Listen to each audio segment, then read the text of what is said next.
Hi! Today we're reading Last Stop on Market Street. This is written by Matt de la Pena. CJ pushed through the church doors, skipped down the steps. The outside air smelled like freedom, but it also smelled like rain, which freckled CJ's shirt and dripped down his nose. He ducked under his Nana's umbrella, saying, "How come we gotta wait for the bus in all this wet?" "Trees get thirsty too," his Nana told him. "Don't you see that big one drinking through a straw?" CJ looked for a long time, but never saw a straw.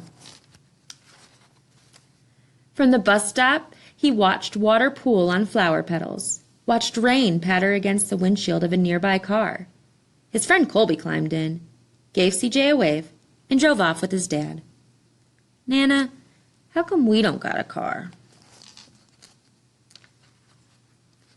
"Boy, what do we need a car for? We got a bus that breathes fire, and old Mr. Dennis, who always has a trick for you." The bus creaked to a stop in front of them.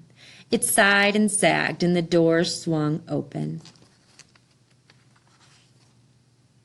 "What's that I see?" Mr. Dennis asked. He pulled a coin from behind CJ's ear, placed it in his palm.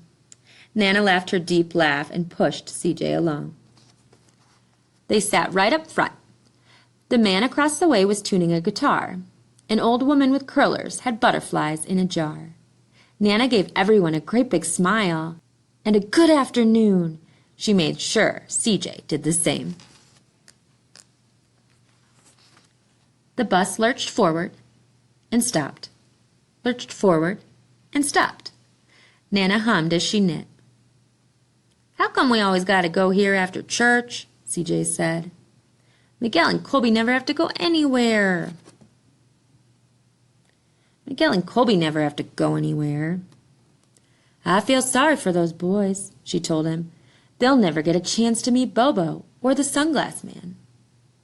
"And I hear Trixie got herself a brand new hat." CJ stared out the window, feeling sorry for himself. He watched cars zip by on either side, watched a group of boys hop curbs on bikes. A man climbed aboard with a spotted dog. CJ gave up his seat. "How come that man can't see?" "Boy, what do you know about seeing?" Nana told him. "Some people watch the world with their ears." "That's a fact. Their noses, too," the man said, sniffing at the air. "That's a mighty fine perfume you're wearing today, ma'am."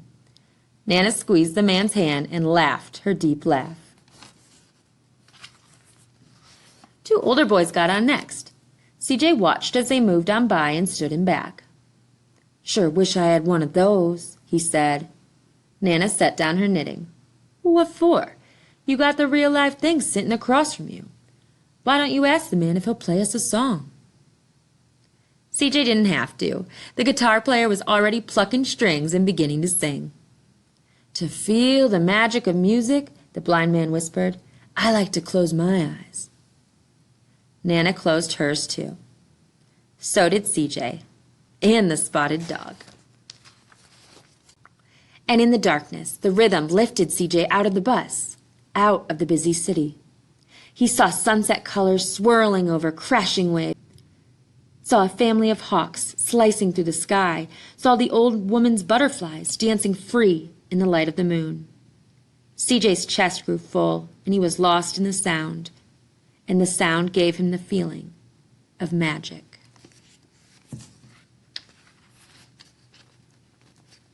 The song ended, and CJ opened his eyes. Everyone on the bus clapped, even the boys in the back. Nana glanced at the coin in CJ's palm. CJ dropped it in the man's hat. "Last stop on Market Street," Mr. Dennis called. CJ looked around as he stepped off the bus. Crumbling sidewalks and broken-down doors, graffiti-tagged windows and boarded-up stores. He reached for his Nana's hand. "How come it's always so dirty over here?" She smiled and pointed to the sky. "Sometimes, when you're surrounded by dirt, CJ, you're a better witness for what's beautiful." CJ saw the perfect rainbow arcing over their soup kitchen. He wondered how his Nana always found beautiful, where he never even thought to look. He looked all around them again, at the bus rounding the corner out of sight, and the broken street lamps still lit up bright, and the stray cat shadows moving across the wall. When he spotted their familiar faces in the window, he said, "I'm glad we came." He thought his Nana might laugh her deep laugh, but she didn't. She patted him on the head and told him, "Me too, CJ. Now come on." All right, you guys have a good day.